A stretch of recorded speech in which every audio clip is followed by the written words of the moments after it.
Hey everyone. So over the last several weeks, we've been on this journey exploring all these different facets of who Jesus is. Well, today we're going to put it all together. We're going to take all those key moments, all those big ideas, and assemble them into one single cohesive picture to really see how the whole story fits.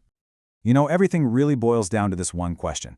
This is the question Jesus himself asked his closest friends. And he didn't ask it in some fancy temple. He asked it out in the real world, surrounded by all these competing ideas about who was in charge. And honestly, how we answer this question, personally, deep down, it defines everything else. It is, without a doubt, the most important question you and I will ever answer. So thinking about this whole thing like a puzzle is a really helpful way to frame it, right? Imagine you've got 1,000 pieces scattered on a table. It's just a mess of color and shapes. But then, you find that one central piece, and suddenly everything else starts to make sense. Answering who is Jesus, that's our central piece. It's what gives context and meaning to all the other parts of the story, letting them lock right into place. Okay, so let's grab our first piece of the puzzle and see how this whole thing starts to build.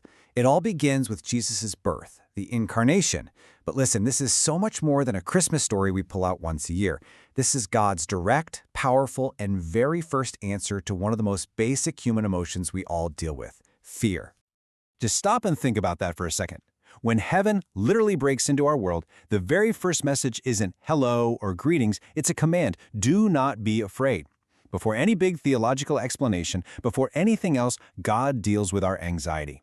That tells us right from the get-go that God's presence is the ultimate antidote to our fear. So this first puzzle piece, it locks in 3 incredible truths for us. First, because God is with us, we don't have to be run by our fears. Second, the fact that God was willing to become one of us. Well, that shows he'll do whatever it takes to reach us. And third, through Jesus, heaven isn't some far-off place we hope for someday. It's a reality that's breaking into our world right now. All right, with that first piece snapped into place, we can now add the second one, Jesus' mission. See, if the Incarnation shows us that God is with us, his mission shows us why he came. He looked at our fractured, hurting world and stepped right into it with one singular goal, to heal what was broken. And what exactly is broken? Well, the Bible traces it all the way back to Genesis, and it identifies these 4 major fractures in our lives. Our connection to God, severed. Our relationships with each other, messed up by conflict and ego. Our relationship with ourselves, totally twisted by shame and insecurity. And even our relationship with the world around us is just off. Jesus' mission was to address every single one of these. And this is where we see the huge difference between how he works and how we usually try to handle things. We tend to go for the quick fixes, right?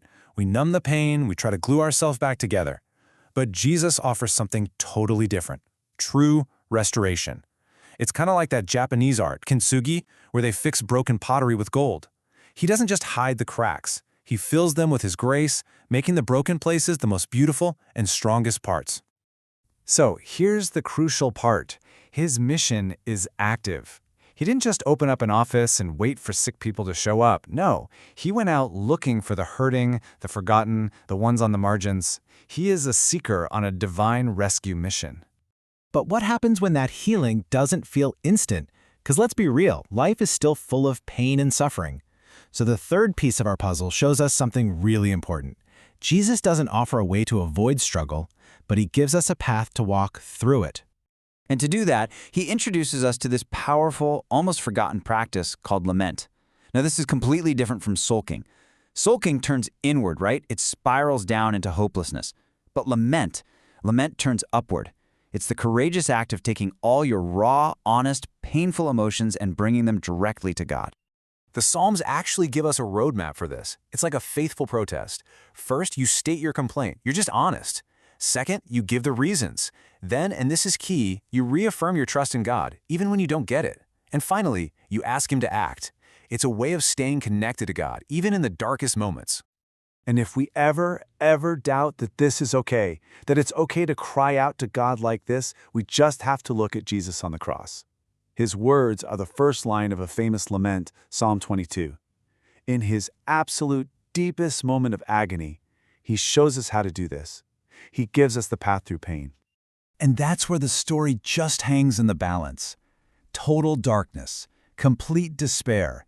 His best friends are gone. All hope looks like it's been snuffed out. It really, truly looks like the end. But as the author Bob Goff puts it so perfectly, that's precisely when heaven started counting to 3. Which brings us to the fourth and maybe the most explosive piece of the puzzle, the climax. This is the piece that changes everything. It's the turning point of the whole story, the ultimate answer to the darkness and despair of the cross. It all starts with this one, history-shattering question from an angel at an empty tomb. And this question does more than just report an event. It challenges our entire worldview. It asks us to stop looking for life in places of death and decay, because reality itself has just been rewritten. And there it is, the proclamation that changed everything. Just a few simple words that became the bedrock of the entire Christian faith. This isn't the end of the story, folks. It's the beginning of a whole new kind of story. You see, the resurrection wasn't just about Jesus coming back to life. It was the definitive cosmic defeat of death itself. It was God declaring that our failures, our grief, and even the grave, they do not get the final word. Jesus does, and his word is life. Now, after the resurrection comes the Ascension, which gets misunderstood all the time. This wasn't a sad departure like Jesus was leaving for good. It was an enthronement. It was Jesus taking his rightful place as king, from which he is always continually blessing his people. He went from being present in one place to being present everywhere. So, where does all this leave us now? Well, that brings us to the final piece of our puzzle. The story of Jesus isn't just a collection of historical facts you're supposed to believe. It's an active, ongoing invitation to live in a completely new reality. We get to experience what's been called a daily resurrection. I mean, every time you choose to forgive instead of holding on to bitterness, or you choose hope instead of despair, that's resurrection happening. It's about letting the reality of that empty tomb totally reshape how you live your life, right here and now. So let's just step back and look at the puzzle we've put together. Every piece connects perfectly. He is God with us, the answer to our fear. He's the healer who came on a mission to restore our broken world. He is our guide and our model for how to walk through suffering. And, ultimately, he is our triumphant king, who has victory over death itself. And that brings us right back to where we started, answering that huge question, who is Jesus? It isn't about passing some kind of theological test. It's about accepting an invitation to step into this story and to let its reality change every single part of your life. We've laid out all the pieces. We've assembled the picture. The story of what Jesus did, that's complete. But now it turns into an invitation. It becomes your story. So we end right where we began, with the single most important question you will ever face. Who do you say that he is?